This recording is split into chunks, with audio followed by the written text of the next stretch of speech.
you can't actually move forward. So when we do have an issue, we will sit down and talk about, okay, what's going on, what's triggered in our childhood, and we will talk like that and have that sort of awareness. But if somebody doesn't understand that, you can't move forward when there's a problem. That actually kind of, it's really interesting, because I've just noticed a reaction that I just had to what you just said. And do you know what my reaction was? I got a bit scared. Oh, okay. Scared by what? Because I sat there and I just thought, oh God, I don't want to do that.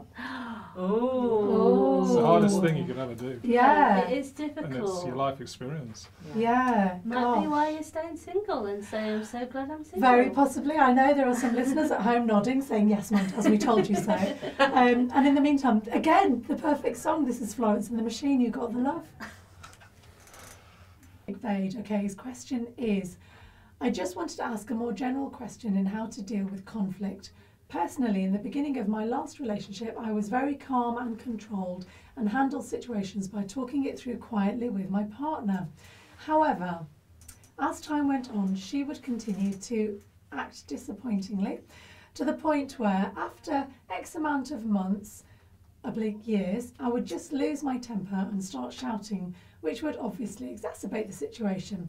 What's the best way of dealing with such conflicts, from simple things like expressing to her that you don't like or agree with what she says, her behaviour, etc.? Is this just a clear sign of incompatibility? Because let's face it, regardless of how compatible two people are, there will always be conflict to some degree, surely. Who wants this? Wow, that's a big question, isn't it? And quite a tough one. Will there always be conflict? Yes and no. If there's conflict within us, I think there'll be conflict within the relationships. And very often what attracts us to somebody is the person that we need to help us develop further along down the line. They come. They come. So we can either use it and see it as a gift, and then start learning what it is that we need to do in order to be able to kind of increase our own spiritual development, perhaps more fast, or our emotional development, and help. It becomes a crucible, if you like, for our sort of development. Or we can just say it's your fault. Yeah. And if you start blaming the other person, you've either fixed them or you blame them. But either way, you're actually looking at where the problem probably isn't. And both people probably have their own stuff going on as well. Because, of course, we don't just bring ourselves, unless we're very free throughout all the discussions we've been having earlier, we don't just bring ourselves to the relationship. We bring all the baggage, all the history, all the other projections we've had all through our lives, and then start seeing things to kind of grate into lenses, if you like. So we're not necessarily seeing the truth of the situation, we're actually seeing our truth, our illusion of the situation. You see, what I'm reading in this, and I'm no way am I a relationship expert, and I've got quite an abysmal track record, actually, when it comes to relationships. What I'm reading is a lot of blame going on in his email. Yeah. I think this is where the true magic of life comes in. As Olivia is saying, once you actually work on yourself, it's amazing, but people do, and life does shift around you. And once you start doing this, and you can't help but shift everything, once you work on yourself and truly make that commitment to do the emotional work, to do that shifting within yourself, and do that self-examination, it's amazing how much situations start to shift and sort themselves out, because you're doing that. Yeah, so my interpretation of what you're saying is that we actually are the centre of our own universes, aren't we? Absolutely. Not in a narcissistic, arrogant way. Well, I would put it in that, the theory that I put forward is that everything from the very large to the very small is fractal black holes. The same sort of behaviour that black holes do out there is within. So we are literally at the centre of the universe, because there's so we just suck everything in and just black destroy holes aren't destructive in my theory, they're actually creative. And I published a book and put lots of references in there, the physics references in punk science, And so literally we are at the centre of the universe, because every single level of the universe is at the centre. So inside all of us at every single level is the centre of every single black hole. It's all connected. So what would your advice be to Rutvig? What would you say he should do now? Well, I think, Olivia probably could help with that, but definitely some of the sort of techniques that Olivia talks about in her book, to actually do some self-examination, realise that the universe reflects and the universe attracts. So whatever's going on within him, to actually, do some techniques on himself. Olivia's book is great for that. Be Your Own Guru, and there are many books out there as well.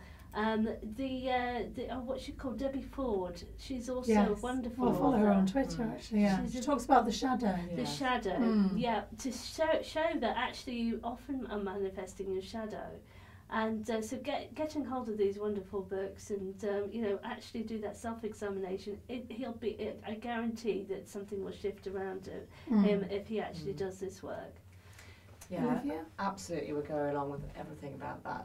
And I'll also say that it's about what we put first, isn't it? So we often end up in a relationship, and I've actually done some work with business clients as well, that you have two people in the business who are looking out for what it is that they want to get out of it without actually having anybody looking out for the business itself. So it's the same with the relationship. The relationship is what if you both make your decisions according to what's best for us as opposed to what's best for me, that completely shifts your perspective too. Right.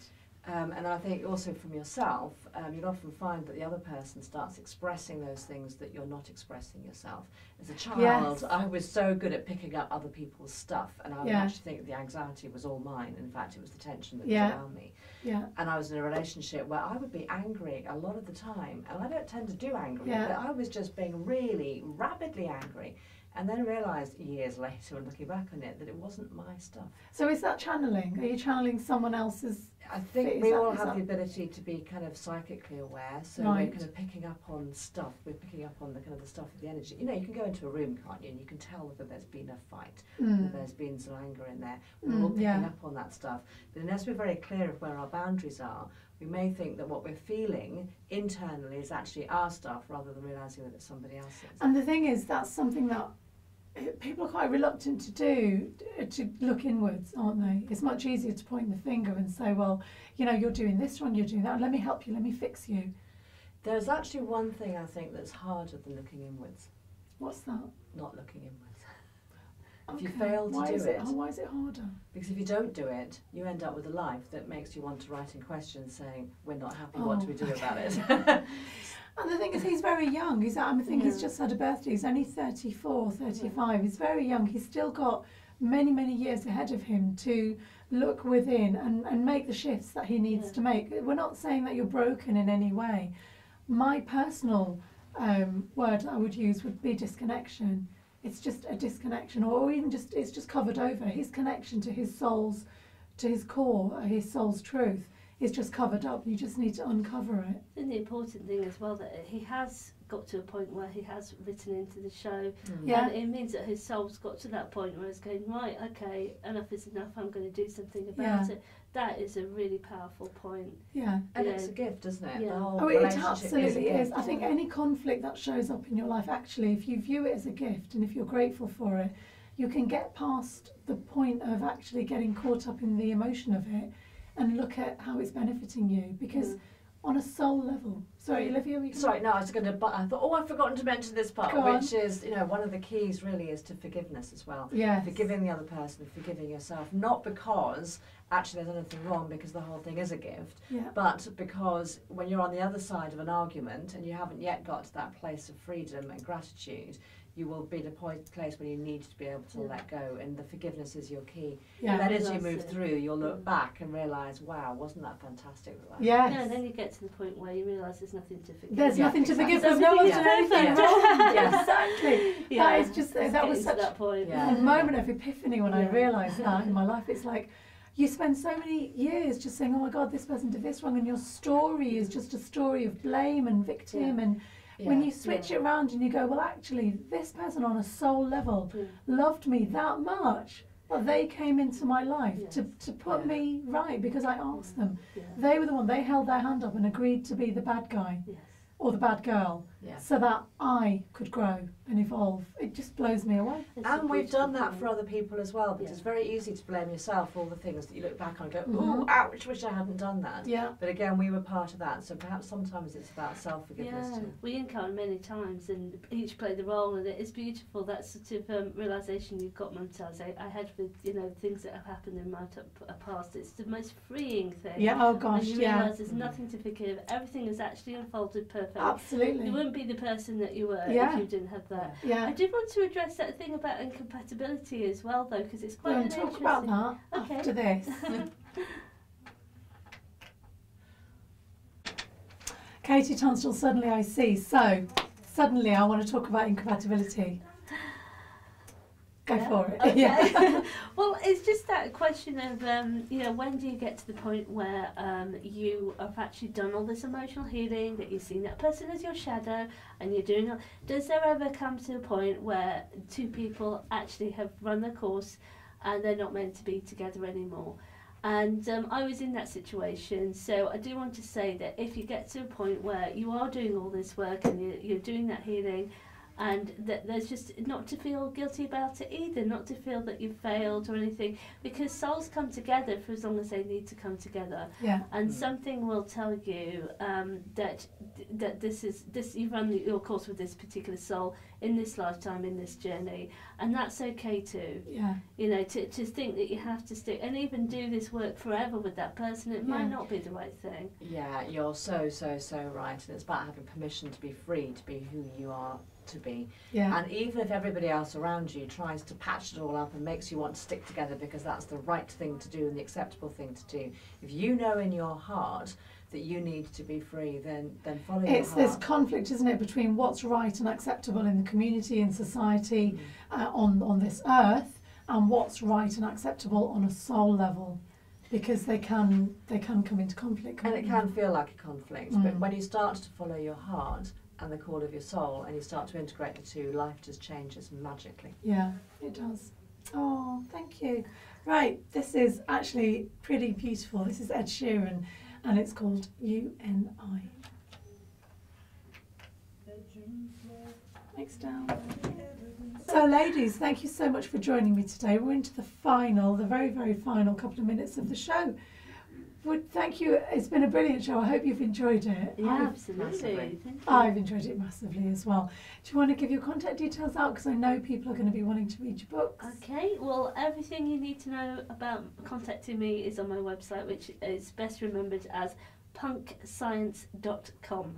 So if you want to write to me or email me, do it through there and have a look at the various projects I've got, including books and the new book in writing at the moment. Oh, fabulous. Wow, you're on to your third book already. Olivia, got some She's always catching up ahead to of do. me. I know. Always ahead of me. So probably the best way to get hold of me is through my website, oliviastefanino.com. And you can also see more about the PAIR process, which is the personal enlightenment and release process. And that really works, trust me, it really does. Thank you for that endorsement. And you'll find that at mypairprocess.com. And if you want to get hold of me, my phone number is 0845 456 7095. Brilliant, thank you very much. Thank you to everyone for joining me today. And thank you to Silent James as well, who was not so silent. And thanks to everyone on Facebook and on Twitter who commented as well. Remember, we're back in the studio next Wednesday.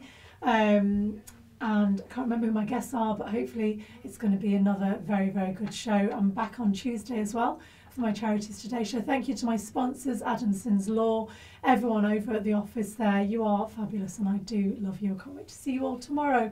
See, because we have to love.